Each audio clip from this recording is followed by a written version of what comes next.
Liberté d'expression TV. asalaamaaleykum mbokki internet yi ñu ngi leen nuyu bu baax di leen jaajëfal yéen ñi nga xam ne yéenay safoo ak bëggee chaîne bi Liberté d'expression TV. Baye Mbaye MC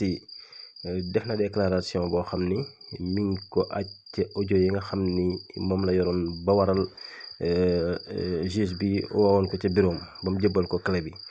Baye Mbaye MC nag wax na wax ju am solo joo xam ni wax ju responsable la wax joo xam ne si wax ju tege fa mu war a tege la. léegi nañ déglu déclaration bi tuuti rek benn partie bu ndaw lañ ci dagg buñ ko dégloo ba pare ñu dikk def ci suñu ay jàngat ngeen àndandoo ko ak ñun bismillah. dañ lay wax na la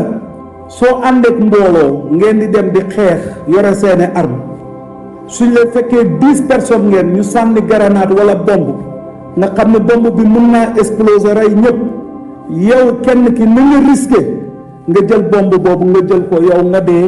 bàyyi juróom-ñeent yi ndax ñu mën a àggale mission bi kon Sénégal man ma sacrifier sama bakkan moo ma gënal fuuf yépp di nekk ci ay dee ndax loolu amaluñu njëriñ kon lii laa amoon pour leeral ko maa ngi seede yàlla yaa ngi may gis maa ngi waat ci alquranul karim ne lépp lu ñu wax ci audio bi triché wuñ ko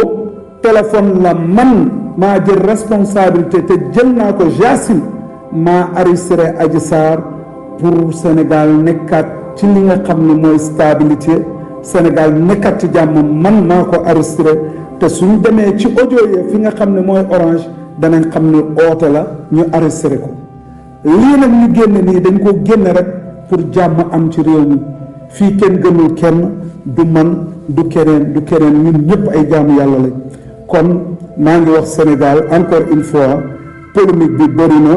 ndax dëgg la wala du dëgg audio yi man de xaw ma kan de waaye du mës a génnee ci man suy génne ci juge boobu lay génnee wala ci ñoom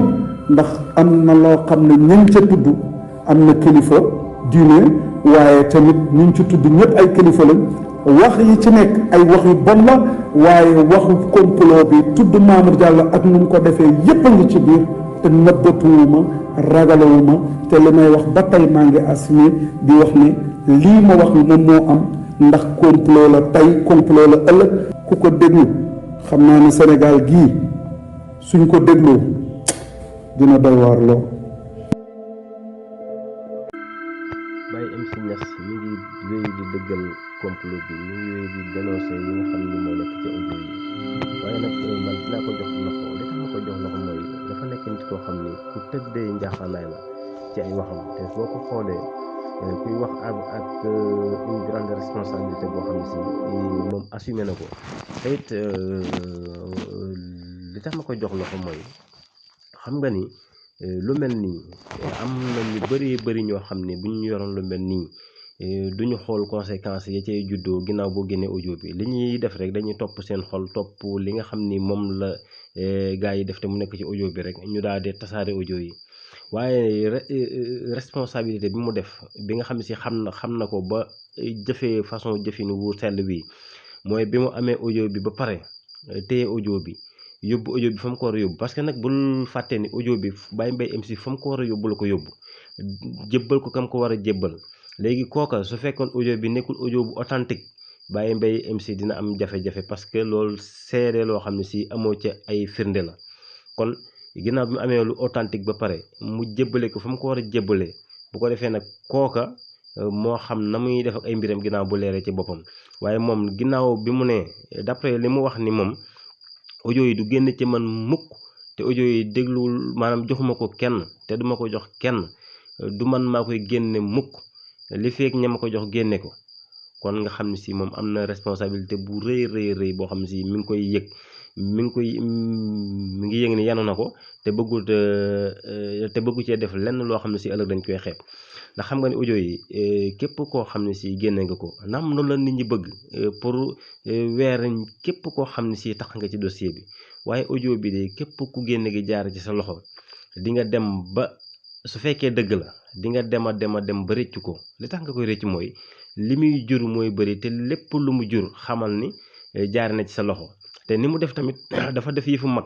yëfi borom xel la def mooy yor na audio bi am lu mu téye daal ni am na lu ma téye dikk leen ñu waxtaan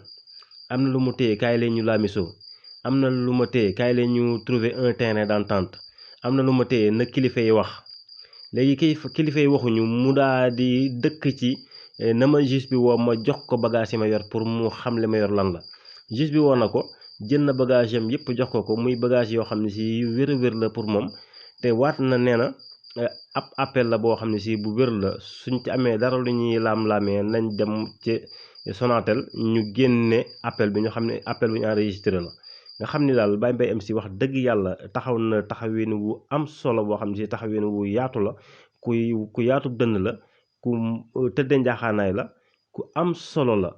démarche bu am solo trop moom la def ci mbiri audio bi nii ñu ngi koy ñaanal yàlla rek yal na ko suñ boroom aar taxaw ko yiir ko ba dara du man ci moom dara parce que def na lu am solo